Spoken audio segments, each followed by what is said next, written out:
Благодарам. Почитувана македонска јавност, почитувани медиуми и колеги. Ке почнам од насловот на точката на дневен ред, која гласи Годишен извештај на Народниот правобранител за степенот на обезбедувањето, почитување, унапредување и заштита на човековите слободи и права во 2021 година. Од самиот наслов, почитувана македонска јавност, ни е јасно тоа колку многу работа има Народниот правобранител во држава како Македонија, со власт како Социјалдемократскиот сојуз и ДУИ, со која не можеме да говориме ни за почитување, а камоли за унапредување на човековите слободи и права. Искрено да ви кажам, жал ми е што законската поставеност на надлежноста на Народниот правобранител се сведува само на превентивни дејствија, без право да донесува правно обврзувачки и мериторни одлуки при вршењето на контрола врз работата на државните органи. И може би токму заради тоа Народниот правобранител успева да остане транспарентен и власта многу да не му се меша во работата, од друга страна па ни да ги почитува препораките кои што ги дава. Од денешното излагање на Народниот правобранител слушнавме апел за што побрзо разгледување на овој извештај. Замислете, годишниот извештај Народниот правобранител го доставил и собранието го примило на 29 март 2022 година. Цела година овој извештај чека да биде разгледан.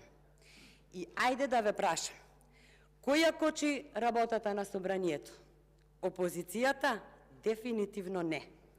Затоа, дека Народниот правобранител има премногу работа, говори бројката од 3075 представки, од кои во 755 представки се констатирани повреди на човековите права. Едно ќе ви кажам. Поимот почитување на човековите права се однесува и на почитувањето на правата на оние овде на кои им се велеше бегај таму. Ете дотука сме стигнати во однос на почитувањето на човековите слободи и права во Македонија. Добро ќе беше во овој момент, на оваа пленарна седница, да се присутни и представниците од владата, за да ги чујат препораките и укажувањата од Народниот правобранител и самите да се уверат во тоа колку и дали надлежните органи се грижат за човековите права.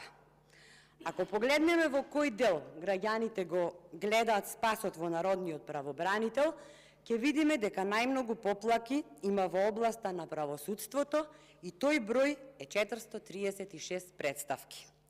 Потоа следуваат 254 представки од областа на детските права и загрижувачки е што оваа бројка е поголема за 143 представки во однос на 2020 година.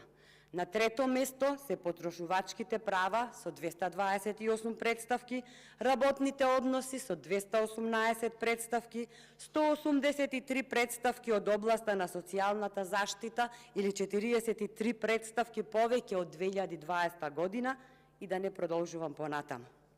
Исто така, гледано според бројот на поднесени представки во 2021 во споредба со 2020 година, наместо да се подобруваат, состојбите се влошуваат во областа на социјална сигурност и заштита, здравствено осигурување и заштита, права на детето, правосудство, јавно обвинителство, имотно-правни односи, урбанизам и градба, стамбена област, животна средина, потрошувачки права, граѓански состојби, избирачки права и така натаму, што значи дека во Македонија имаме кршење на човековите права во речиси сите области. Најстрашно е што во годишниот извештај на Народниот правобранител е нотирано дека е загрозена и екзистенцијата на одредена група граѓани, која заради разноразни застои не е во можност да се ги подигне своите плати, пензии, социјалната помош. Се закочивте. Сите институции и цела држава ни е закочена, блокирана и замрзната. Понатаму, Народниот правобранител действувајќи како пријател на судот, констатирал непочитување на законски предвидениот рок за постапување и завршување на судските постапки кои произлегуваат од работен однос.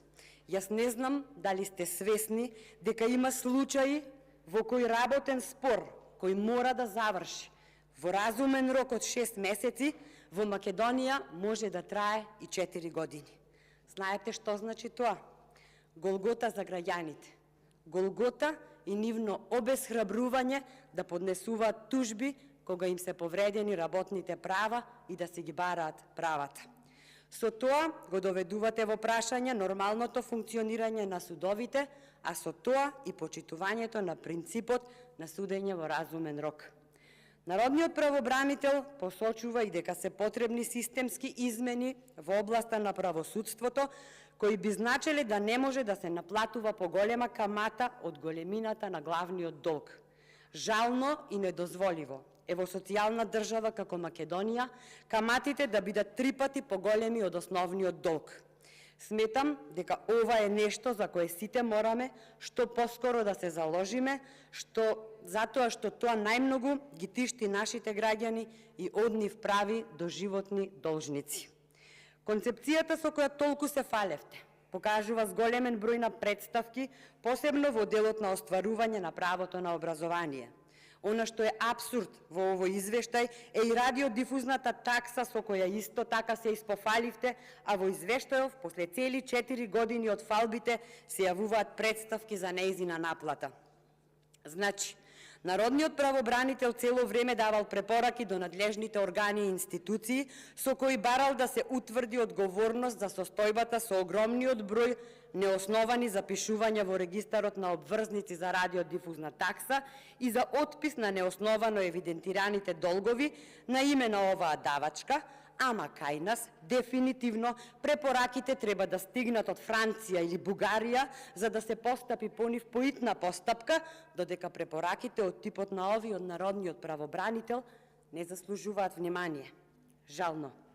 Пред известно време го спомнав затворот во Тетово, каде затворениците добија базен за разладување, наспротилицата со попреченост кои ја немаат оваа привилегија за разладување во жешките летни денови. Тоа го спомнав чисто за да направам споредба за почитувањето на човековите права, па ем бев погрешно сватена, ем обвинета дека сум била против правата на затворениците. Па еве да ви кажам и јас, исто онака како што кажува и Народниот правобранител во својот извештај, колку се грижите за нивните права. Освен што се соочуваат со прекубројност, голем проблем на казнено-поправните установи и воспитно-поправните установи е и несоодветниот третман на малолетничките во Идризово, затоа што оваа установа е несоодветна за сместување на деца, бидејќи нема услови за нивно превоспитување, задолжително образование и воспитување и услови за активно користење на слободното време. Кога веќе говорите дека се грижите, покажете ја грижата на дело, а не само со збор, затоа што нели зборот требаше да биде збор. За крај, Народниот правобранител, кој доставува навремени годишни извештаи и кој од година во година го зголемува бројот на представки оформени по сопствена иницијатива, замислете како награда доживеал намалување на буџетот за 6.017.000 денари. Срамота. Владата има обврска да ги примени препораките на Народниот правобранител, но еве од извештајов се гледа дека тоа не е случај ни во овој, ни во претходните извештаи. И ако не се почитуваат препораките, ако состојбите наместо да се подобруваат, стануваат полоши, да ве прашам, дали сте на прав пат?